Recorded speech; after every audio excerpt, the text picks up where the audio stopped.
All right, welcome everybody. It is 3 o'clock and therefore time for our Inside the Arizona Coronavirus Numbers Facebook Live. I'm Danielle Lerner in for Katie Rammel today. She is enjoying some much deserved time off. And of course, we have our data guru, Garrett Archer, here with us as well. We certainly hope all of you out there had a great holiday, that you were able to celebrate safely.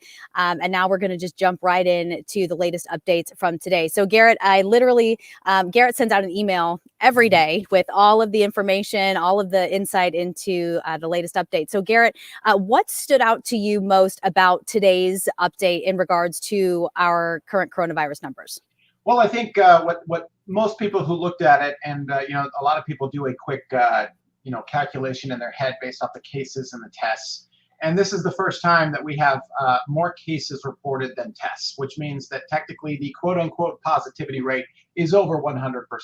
So obviously we know that the positivity rate is not over 100%, but this just shows what happens when we get to holiday reporting, where these negative tests are coming in a lot faster than the cases that are positive, because it takes some time to research the positive cases, and you get a situation where it appears that your positivity rate is 140%. Again, it is not. It's closer to 20%. It is increasing, though. We did see over the weekend, we saw some increasing positivity rates. We had been flat at about 18% for about a week, and now we're kind of creeping back up to 20%. So that's just something that could be also factored into the holiday, because a lot less people are going to be getting work tests or any sort of test when they're taking time off. They're not going to be getting as many tests. So that positivity rate could be a factor of the holiday. Additionally, not just the not just a increasing positivity rate because of an increasing disease rate or whatnot. 42 deaths, and another thing that stood out today that we can talk about is hospitalizations. We did get record numbers for all inpatient, ICU, and ventilators were all record numbers today. So other than that, like I said, 10,000 reported today, but that is certainly a factor of the weekend. I just checked before we got on here. This last week, there was about 43,000 tests added, or positives added to the total. There was only about 41,000 the week prior. And that means that while we do have an increasing infection here, it's a slowly increasing infection rate right now. It's nowhere near what it was, say, 3-4 weeks ago, when that number would have been 20,000 and then 30,000, where we were seeing 40-30% jumps week over week. Now we're only seeing about a 1% jump. Okay. And, you were touching on the holiday there. We saw those long lines of folks trying to get in, trying to get tested, before the holidays. So we've seen more people maybe looking to get tested, perhaps if they're thinking of spending time with family. When could we possibly see some of the positive cases from the actual holiday, from those gatherings that may have taken place Thursday, Friday, into the mix of our reporting? I know there's usually a delay there. So we've made it through Thanksgiving. So now when can we expect to see, not just the Christmas holiday, but then we have New Year's coming up this week as well? So the timeline that we look at when we see this is it takes about, on average, about 4 days for symptoms to manifest themselves. So say if a holiday gathering happened on Christmas Day, and again, this is all speculation. I'm not saying that the numbers are going to just skyrocket. We just simply don't know that. But say there is holiday gatherings that do contribute to the numbers on December 25th. It's going to be these symptoms will begin to manifest themselves about now. About December 28th, 29th, and 30th. It's going to be these 3 days. So most of them. There are obviously going to be some that exhibited earlier and then some later, but really most of them are going to be 28th, 29th, and 30th. And then they have to get tested, which could take 24 to 48 hours. And then it could take another day after that for them to show up. So we're looking at, realistically, we won't really see what happens with Christmas and the holiday gatherings until about January 4th. Okay. And then same numbers for same sort of situation dynamic for New Year's. We won't really see what New Year's can do until after, what is that next weekend? January 11th is when Yeah. Okay, so we still have some time before we see, maybe what some of that travel, what some of those family gatherings did, or what they will do as far as factoring into our case counts. A lot of what we stress and what we've heard stress from public health officials, obviously staying safe to protect people, to potentially save lives, but also because we don't want to overwhelm our healthcare system. And so that's where the number of ventilators, number of ICU beds available comes into play, something we watch very closely just to get a pulse on how our healthcare system is handling all of this. Garrett, where are we at right now, and where do you expect us to be as we get closer to seeing some of the outcomes from the holidays? So we are seeing right now sort of a leveling off of cases. And we just talked about that. And that will begin to reflect itself in the hospitalizations. However, at this point, we are seeing record numbers for most of our COVID-19 hospitalizations. So I'm just going to stick with the AZHS site for now. I will show you another one of these in a second. It's a little more statistical, a little harder to digest, but I'll explain through it. Inpatient numbers, 4,390 is the most recent. That is a record number of reports. Ventilator use is at 715. That's a record number of ventilators being used. And ICU beds, 1,007. That's, again, a record number of COVID-19 patients on ventilators and on ICU. And, of course, those ventilators directly correlate with that ICU number. So about 70% of the people that are in ICU are also on a ventilator. Then we look at our discharge numbers. They've gone down a lot. And from our about 918 was our peak on the 24th. They're down to 726. Our emergency room numbers are leveling off a little bit, but I can see this one also increasing again. As you can see, this number bounces up and down a little bit more. And then intubations, which is the putting the ventilator in, the inserting of the ventilator.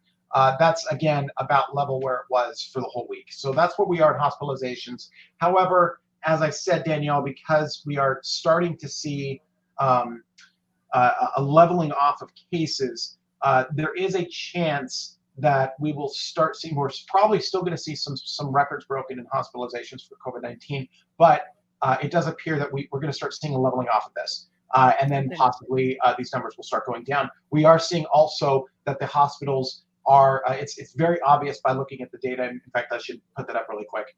Let me go back to that really quick. Sure. If we look at the hospitalization data, the census counts, we can see that the hospitals for the last 3 or 4 days have not been admitting as many people. It's hard to see a little bit because it's very small numbers, but you can see they're starting to bring that, and in the ICU on 12/22, they were at 93% capacity. They've brought that down to 91%. And we're seeing the same with the inpatient beds. We see that they're not admitting as many people. They're down to 90%. And this is coming at the expense of the non-COVID-19 patients. Those are the ones that it is that are not taking up as much hospital space right now. So we are seeing sort of that that sort of dynamic in the hospitals where they're not admitting as many patients at this point. Okay. Yeah, I noticed today when the update came out, over 10,000 cases reported today. I couldn't help but go back and just kind of look at the epi curve of where we've been through all of this since March. And, seeing that spike, I believe it was over the summer where we hit about 5,000 or so. That was the high point then. And then now you look at 10,000, it's just amazing to see that we've doubled where we thought the high point was in the summer. So as far as leveling off, I know we still have to see what the holidays are going to do and how that factors into this. But, what do you expect as far as hitting another peak to eventually level off and eventually start to come back down? I don't know if we're going to hit another peak. We may still hit another peak, but it does appear that things are slowing to the point where we're not going to hit sort of an exponential peak. I've got the case curve up really quick by week. It's a great way of looking at it since it's so easy to digest. You can see that we've really sort of been at a summit since basically all of December. You can see 43,000 cases added in the week of November 29th to the 5th, 44,000 cases added from the week of December 6th to the 12th, and then December 13th to the 19th, 46,000. So it does appear, as you can see, there's still growth in this curve. There's no denying that, but the growth is nowhere near what it was. As you can see, this bounce from here, these extremely high jumps that we're seeing in those weeks, we're not seeing that right now. It does, like I said, so we could hit some more peaks, but it doesn't appear that we're going to be increasing dramatically, at least anytime soon. Now, this is, of course, without knowing what the Christmas holiday, the holiday weekend, if you will, is going to do, because we simply Sure. don't know that right now. Right. This is a novel coronavirus. We do, and we say that all the time, but we really do not know what the Christmas holiday and New Year's is going to do to it. We could see no real change in direction, or we could see another explosion. We really have to wait for about a week or so to figure out what's going on. Yeah, one more question on that. And this is more just my own curiosity. I apologize if you and Katie have discussed this at length, but what was the takeaway from the numbers we saw from Thanksgiving? Did it do what we thought it was going to do? Did we see that big spike? It did. Okay, so it unfortunately lived up to the concerns that we had. Yes. It did. It does appear that way. If you look back at that case curve that we just saw, you can see the explosion sort of happened 2 weeks after Thanksgiving. So it does sort of correlate with what you'd expect on the cases. So I know people, and I know I understand. I see people in the comments all the time saying, "Oh, it's the flu, it's the flu, it's the flu," and saying, "Oh, these cases, you guys are reporting case numbers." Look, I know there's no question that a large portion of these cases are either mildly symptomatic or almost fully asymptomatic. However, what you must remember is that these numbers are always going to correlate with a rise in hospitalizations, which correlates with a rise in deaths. And I know that there's going to be someone out there, in fact, there's plenty of people that say, well, they're not dying with COVID or from COVID, they're dying with COVID. And they'll make some assertion that hospitals are making money off of this. And that's why COVID-19 numbers are falsely increase. And no, that is absolutely not what's happening. We already know this. We've talked to people several times. So these numbers, while a lot of these cases will be mildly symptomatic, what really matters is those hospital numbers we just talked about, and the fact that hospitals are no longer admitting as many non-COVID-19 patients in order to make room for COVID-19 patients. So now you've got a situation in which there's possible deaths coming from both sides, from both COVID-19 and contributing to the fact that someone who needs an ICU bed might not be able to get an ICU bed immediately because of COVID-19. So just sort of remember that when you're making these comments on Facebook and wherever about it not being the flu or whatnot. Yes, you're right. There's no way to correlate the COVID-19 reporting to flu reporting, but that really doesn't matter because the hospitalizations are what they are, and we're seeing this. This is self-reported by the hospitals, and we see these increases. So these case numbers always portend a rise about a week later. Right. And that's why we do these Facebook Lives, is to say, okay, you see these numbers every day. These numbers are out there. That data is there. So what does it mean for you, for your family, and how does it guide the decisions that you'll be making, whether it's holidays or not, just how you live your daily life. So that's what we're here to do. I'm purposely taking some of these comments, for what they are, but that's what we are here to do, is to simply shed some light on these numbers. And I see another one. I'm sorry, I'm a little feisty today. I see the other people that are saying there's a 99.9 or 99.8% survival rate. And while that is sort of a tortured statistic, in order to get that, because that also is just assuming the entire population and not factoring in risk factors of those who are more likely to get COVID-19 and not likely to get COVID-19. You also have to remember when you're taking when you're citing that statistic, be warned that you're also basically saying that anyone over 85 actually has about the survival rate is much lower. Even using that tortured statistic, it's about 94%. So you're basically saying that you're okay with 6% of the US adult population over a certain age dying of COVID-19 using that statistic. So just understand that's what you're saying when you use that 99.9% statistic, because it is definitely different in all age groups. Well, in certain areas, of course, impacted much differently, much harder than others. For instance, Navajo Nation, that is an area that we have been following very closely. They have been just devastated by coronavirus, by the positive cases there. Garrett, what's the current situation there? I know that it appeared that they were having some leveling off, that they were making some progress. What are we looking at now?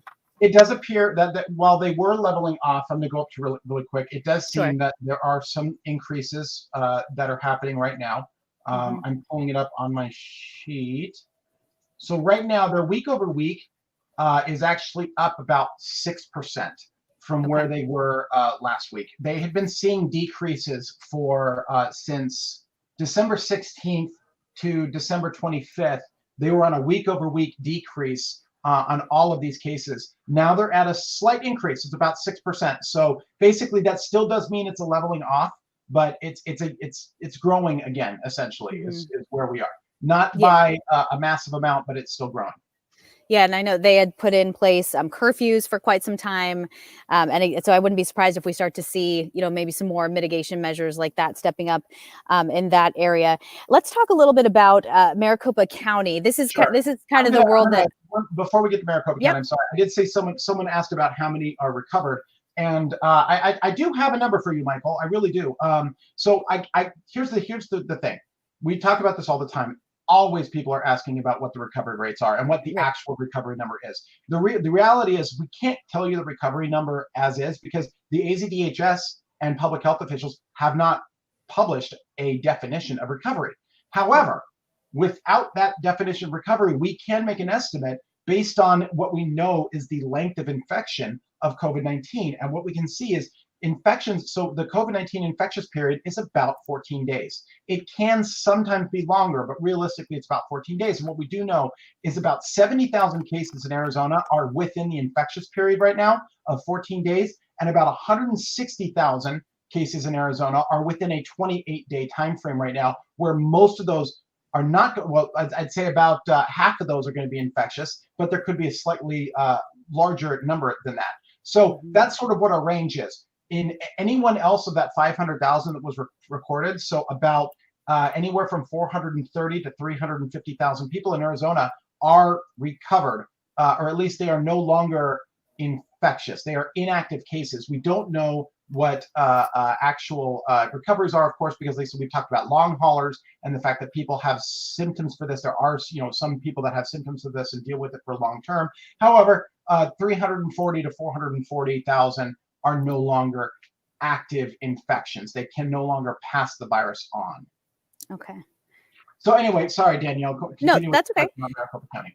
Yeah, no problem. And if I look like I'm looking off to the right, it's because I have one of my other computer screens up here, and I'm looking at the Maricopa County dashboard specifically right now. This is kind of the world that I live in, and covering schools, and every week checking this. I know there are several things that stand out to me when I look at the Maricopa County dashboard. But for you, what are your big takeaways when you see the dashboard as it looks right now? Well, when I look at Maricopa County, first I'm going to look at their week-by-week numbers, and I'll just tell you what they are for per capita. Maricopa County has not grown in its infection rate since the beginning of December right now. So it is slightly shrinking right now in Maricopa County. Now that could change if numbers, we're still adding cases from the week of the 20th.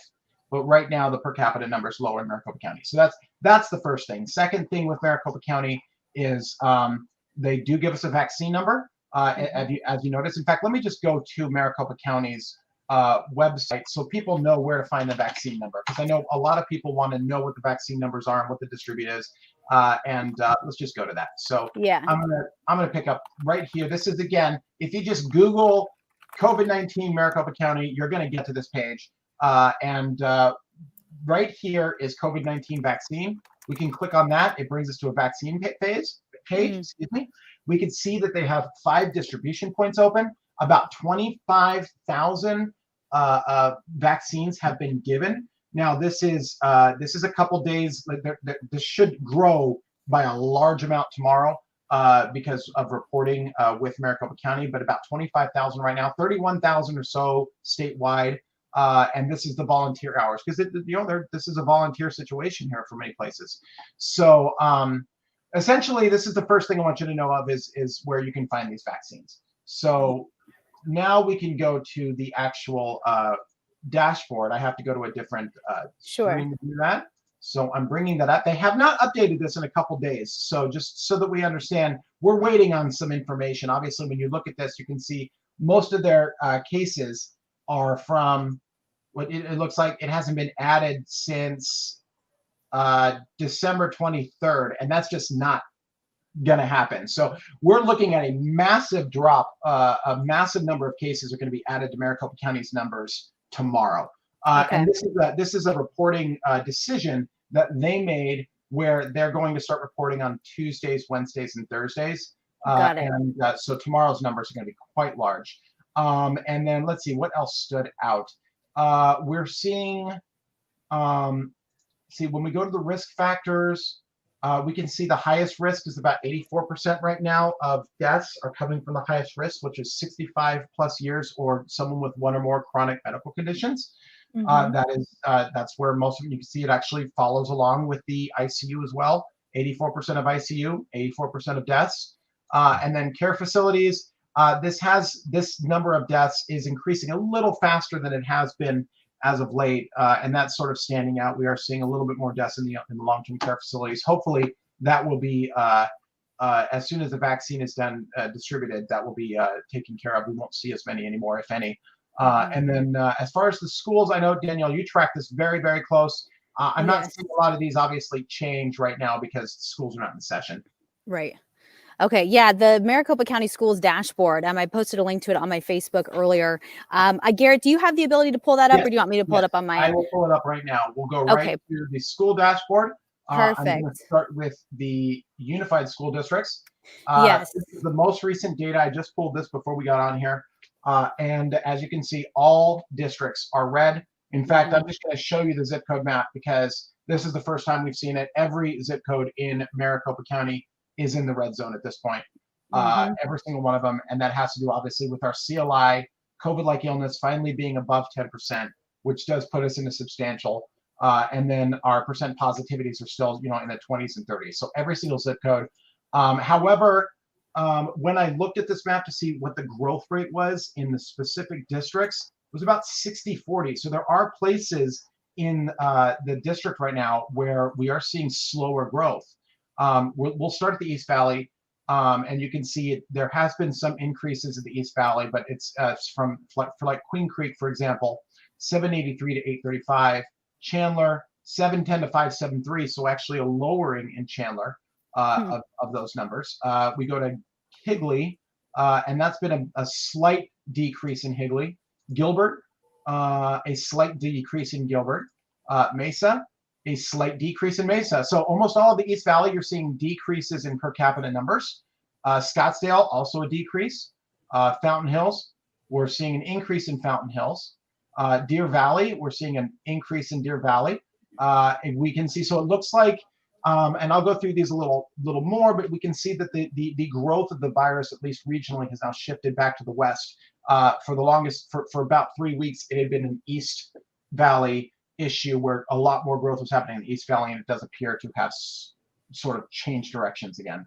Yeah, that's really interesting. I believe it was a few weeks ago where we really started seeing the East Valley districts hitting, 4, 5, 600 cases per 100,000, and the West Valley was still in that 200-300 cases per 100,000 range. And now it appears to have switched a bit, as you said. What could be the reasoning behind that? Is that changes in behaviors? Is that, I don't know. I'm trying to think. I know that there was some crackdown on activities and certain things regarding schools. It definitely could be.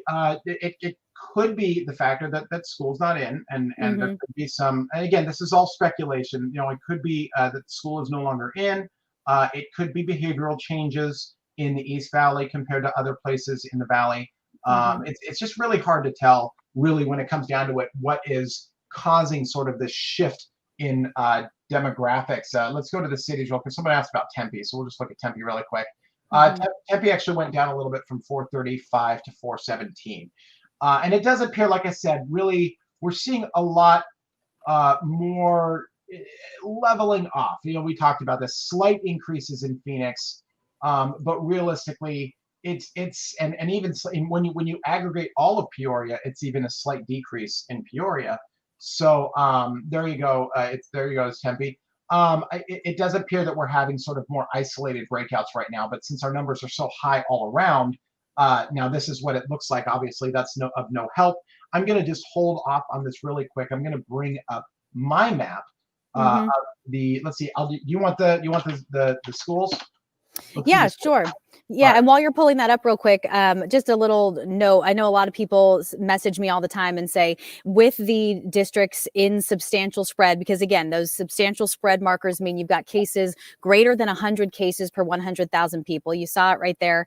Some districts have 6, 7, 800, so well above that threshold. Percent positivity greater than 10%. We've got anywhere from 15 to 20% positivity, so well over that. And then that COVID-like illness number also being greater than 10%. And I believe we're seeing, that 12% number in there. So we are well into the substantial category.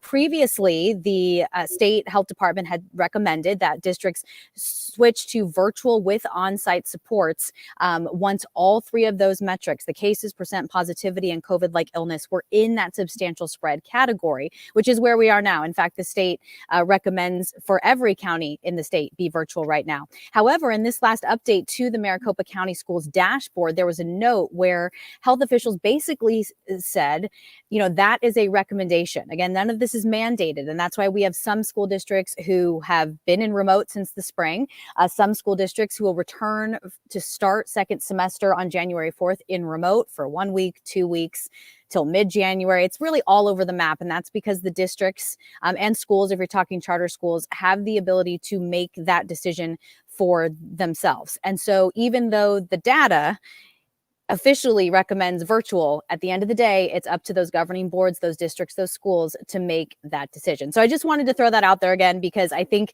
it's hard when we see the map in all red and the official recommendations are to do one thing. But again, those are just recommendations and guidance. So based on what you just said, here's what the schools look like when you take out the recommendation gradients. So now this is just what the growth looks like this last week, what those numbers are, and where it's the most impacted. And in this particular map, orange, yellow is better, and the farther the purplish you get, the more the per capita number. So you can see, this is a combination, by the way, of unified school districts and elementary school districts. You can see, as we talked about, Queen Creek, 835 cases, 17% positivity. But you can see Chandler, Unified, Mesa, all of these are now in the purple. They've been shrinking. You see some orange up here in the south. You see that definitely the growth is happening right down here in this area, which was the initial impact zone, if you will, of COVID-19, was really in this area. And it seems to have kind of come back now, where we're seeing a lot of infections in this area. Now, one thing to note about this area means that right now we're going to also start seeing more of an impact to the Hispanic community. This is a heavily Hispanic area, and which means they're going to start seeing, their numbers are their per capita numbers are going to start going up, and we're going to see this. Unfortunately, this community is going to get hit harder as time goes on now. Yeah, and that's an area, like you said, that we have seen struggling with this. Many school districts around that area have been remote since the spring, not able to go back because the case numbers and percent positivity just didn't reflect that. And so certainly something that will likely have an impact on students learning, being remote this whole time. Also families in those areas needing certain services and needing to work. And there's a lot of issues that come with growth like that in those particular areas. So that is something that we will be watching closely. Garrett, Andrea has a question here asking about the RT rate going down. How is that with cases going up? So let me just go over the RT rate again, because I know people have this question all the time where it's like, well, the RT rate's going down, how are cases going up? Well, the RT rate has to be under 1 in order for cases to go down. If it's still above 1, cases are still going to go up. They're just not going to go up as fast. So right now, and I'll just go to it really quick, our RT rate is, I think, 1.02 right now. I have it up, of course, because I knew we would talk about this. Our RT rate in Arizona, and I know Brent's on, and he wants Iowa, so I'll also tell him what Iowa is. And again, this is the reproduction rate over time. You can see we're right here at about a 1.02, which means 100 people in Arizona that have COVID-19 can potentially give it to 102 people. So obviously still a growing infection, but a very slowly growing infection. Brent, Iowa is at 0.97 right now. So it's actually, the estimate is that the infection in Iowa, the infectious rate, the reproduction rate is lower than 1. So the infections are slowing in Iowa. You can see ours, we're here, pretty much with California, with us ourselves, 1.01, 1.02. This is, and again, Sonia, it's the reproduction of the virus over time. And that means that it said, over time, 100 people in Arizona can give the virus to 102 people. That's what that is, and that's why it recalculates every day. That's what it is. What I just said. So it can recalculate every day. So it might go down, it might go up, depending on what happens on the case numbers. Okay, and I'm trying to remember, back kind of in our peak over the summer, what was the RT rate at its highest back then? Do you remember? Well, I will show you what the RT rate, what they consider the RT rate now, because that's more important than what the RT rate was at the time. Okay. So we can find that on the site. If we go down here, we can see that the peak of May, which would have been, that leads into the summer peak, our RT rate was at 1.24. Okay. So 100 Arizonans are giving the virus to 124 people. Got it. You can see we crossed back into over one at about September 9th, when the schools, the universities went back into session, if you will. That's sort of and again, I don't know if that had much to do with it. I'm just saying that is the timeline that it appears to be closest to, is that schools and colleges went back into session around September 1st, and that's when we started growing again. Okay, got it. Yes, I see someone asking if the RT rate will be messed up because of today's reporting. Possibly. I wouldn't say today's reporting. It really depends on what happens in the next 2 days. It could fluctuate and get a little wanky for a couple days, where it shows like a 1.8 and then back to a 1.2. But we'll see. I mean, we really will see what happens. But it could get messy for a couple days. But it should stabilize, shortly afterwards. Yeah. Now, Garrett, as somebody who looks at the data in and out every single day, I mean, you really take an exhaustive look at all of the numbers every day. For folks at home who are kind of trying to keep up and get a gauge of what's happening, I've heard mixed things. Yes, you can look at it every day, or, it's really better to look at it every few days and look at trends. What do you recommend as far as people at home who are trying to stay on top of things? I would say, unless you're, someone like us who are obsessive with the news, looking at it every single day probably doesn't really do you much. I think probably looking at it, like if you're going to do a deep dive into the numbers. So okay, let me back up a second.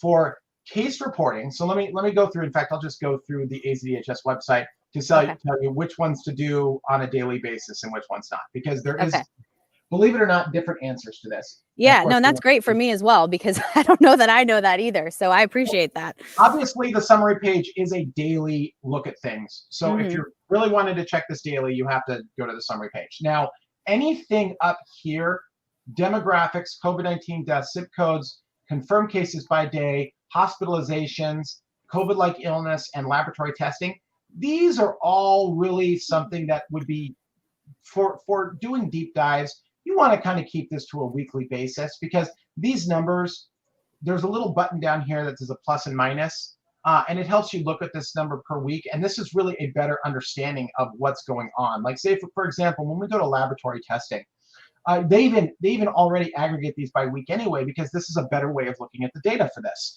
So because everyone tries to tease out what the positivity rate is on a daily basis, but really it's more important to know what it is on a weekly basis. You can see right now our best positivity rate estimate is 23%. There is a 28% on here, but that only is 5 out of 18 people, so that is a worthless number. So this 23%, this is 32,000 out of 184,000 people. That is a great number, a great sample of, I mean, when I say great, I mean it's a great statistical number, not actually a great number itself. It just means that it's statistically a great number to be accurate, and it so means our positivity rate is very likely to be 23%. And you can do this for all of the counties. In fact, I recommend this even more so with the rural counties than anything else, because it's hard to gauge what the real positivity rate is in the rural counties. If you watch my Twitter, I put out the daily positivity rate in some of these counties. Sometimes they show up at 50, 70%, but that's because they only conducted like 7 tests that day. So really, you want to look at this on a weekly basis. It gives you a much better idea of what's going on in the counties when you're looking at positivity rates. So anyway, all of these on a weekly basis, but now we're getting into the daily bases, which are the last 3: the hospital bed usage availability, ventilator usage, and COVID-specific metrics. This is the census count that is self-reported by the hospitals every single day, and it is not prone to reporting lags. So weekends, this number does not matter if it's a weekend. It's going to be kept up to date. Now, obviously, there are times when a hospital system messes up and doesn't give us the right data or forgets to report one day, but it does get corrected over time, and we start seeing, what the numbers should be. So these numbers really should be looked at every day, because in fact, there's even no way to aggregate these numbers weekly, and there's no reason to, because these numbers are in real time. These are active numbers. So this is not a rolling total of ICU usage, inpatient usage of COVID-19. This is exactly what is happening on the ground right now. There are, as of yesterday's report, 4,390 inpatient COVID-19 beds that are being taken up in Arizona.